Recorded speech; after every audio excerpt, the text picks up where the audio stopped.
ഗായിക ഉഷ ഉതുപ്പ് പാട്ട് പാടുമ്പോൾ നിങ്ങൾ ശ്രദ്ധിച്ചിട്ടുണ്ടാവും, വായിൽ എപ്പോഴും ചൂയിങ്കം ഉണ്ടാവും. ഇങ്ങനെ ചെയ്യുന്നത് കൊണ്ട് പാട്ട് പാടുമ്പോഴും പ്രസംഗിക്കുമ്പോഴും ഒക്കെ എന്ത് ഗുണമാണ് ഉണ്ടാവുക?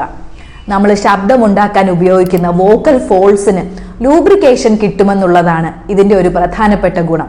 ഉമിനീരുൽപാദനം കൂടുകയും അവിടെയുള്ള വരൾച്ച കുറയുകയും ചെയ്യുന്നു. പിന്നെയുള്ളത്, ചൂയിങ്കം ചവയ്ക്കുമ്പോൾ നമ്മുടെ ജോ മസിൽസ്, ചവയ്ക്കാൻ ഉപയോഗിക്കുന്ന മസിൽസ് ഒക്കെ ഒന്ന് റിലാക്സ് ആവുകയും ചെയ്യും. എന്നാൽ ഇങ്ങനെ ചെയ്യുന്നതിൽ ശ്രദ്ധിക്കേണ്ട കാര്യങ്ങൾ എന്തൊക്കെയാണ്? ഒരുപാട് നേരം നമ്മുടെ ഈ ജോ മസിൽസിന് വേദനയും ടെൻഷനൊക്കെ വരുന്ന രീതിയിൽ ഇത് ഉപയോഗിക്കാതിരിക്കുക. പിന്നെ ഷുഗർ ഫ്രീ ആയിട്ടുള്ള ചൂയിങ്കം വേണം ഇങ്ങനെ ചെയ്യുമ്പോൾ ഉപയോഗിക്കാൻ.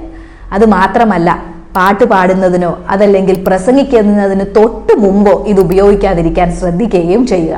പിന്നെ ചില ആളുകൾക്ക് ഇത് ഉപയോഗിക്കുമ്പോൾ ടെൻഷൻ ഉള്ളവരാണെങ്കിൽ അത് ഒഴിവാക്കുന്നത് തന്നെയാണ് നല്ലത്.